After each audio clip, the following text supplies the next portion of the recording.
چا وویل چې لیونی یې دا خلک ماته وایي ته لیونی خپل لاسونه پېژنم خدای پېژنم اسلام پېژنم قرآن پېژنم دا خلک ماته وایي ته لیونی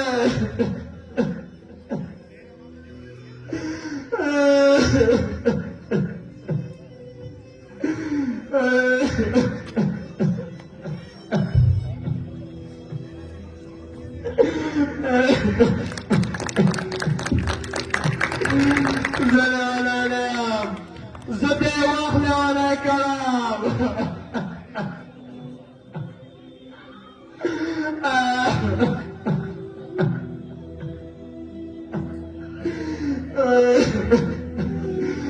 زه هغو خلکو لیونی کړی یم په هغه نورو هغو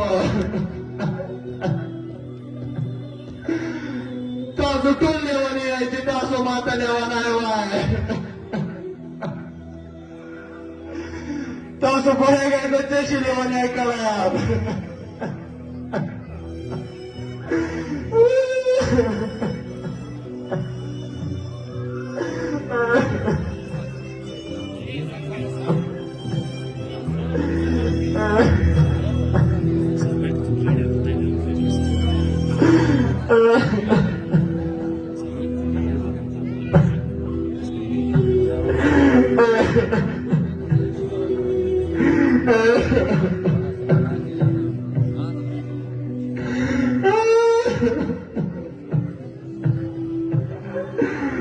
زه لیونی نه یم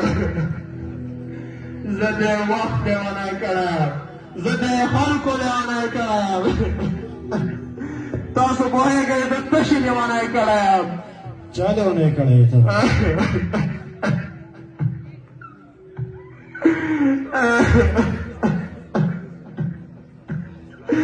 زه دې لیونی کړی یم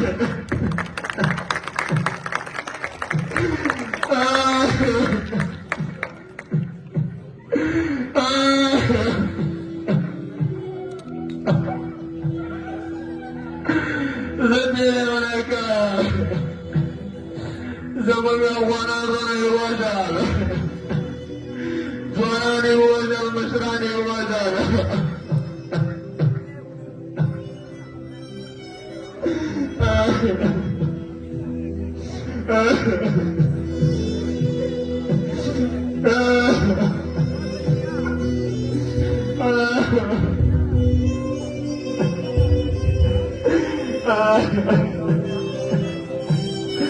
د دې زما نور نفرت دی د دې په ځای قلم راواخلئ کتابچه راواخلئ د خدای خاطر وکړئ په خپلو ماشومانو زده کړه وکړئ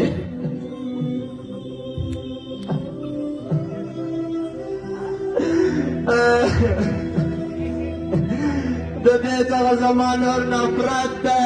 نفرت دی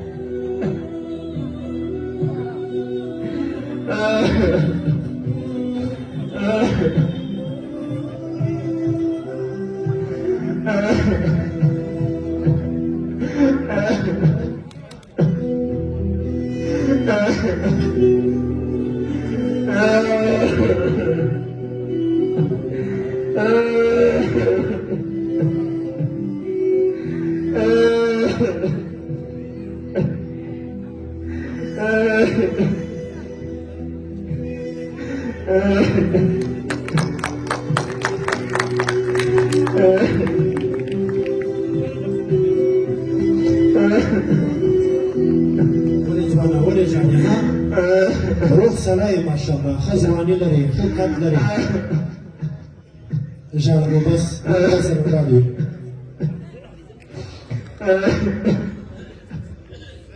بس ژاړه نو ښه ځواني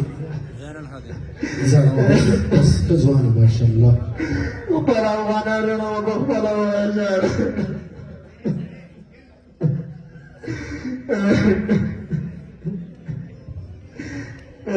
بس نور مه ژاړه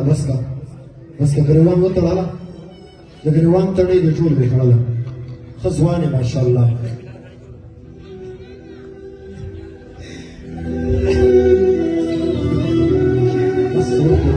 نور مه ځړه بس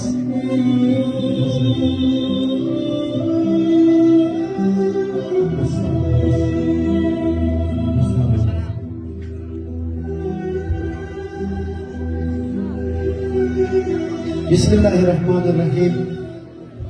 له دې تمثیل څخه زموږ هدف او مقصد دا و چې مشرانو موږ او تاسې که چېرته ټول سره یو نه شو خپل هېواد خپله جوړ نه کړو موږ تاسو ته هېڅوک هم نه راځي. امریکا راغلی وه د دې لپاره چې موږ او تاسې ورکړي نه د دې لپاره چې موږ او تاسې جوړ کړي. د دې لپاره دی نه و راغلي چې د ما د ملا به دا احترام وکړي د ما د سپین ږیري به دا احترام وکړي د ما به د ځوان به دا احترام وکړي. مخکې تمثیل کې تېر شو یوټیوب واتساپ ټیک ټاک ټول دې جوړ کړي دي زموږ د فساد دپاره جوړ دي او موږ او تاسې غلبي افغانانو نور ویښ شئ او له دې ټوپک څخه لاس واخلئ خپلو بچیانو مشرانو زمنو ته قلم او کتاب په لاس کې ورکړئ. یوازې دا زموږ او ستاسې هدف ده همدا به موږ او تاسې له دې جهل له تیارو څخه وباسي او دا به زموږ او ستاسو لپاره دا به موږ او تاسې د جهل له تیارو څخه وباسي. ومن الله توفیق.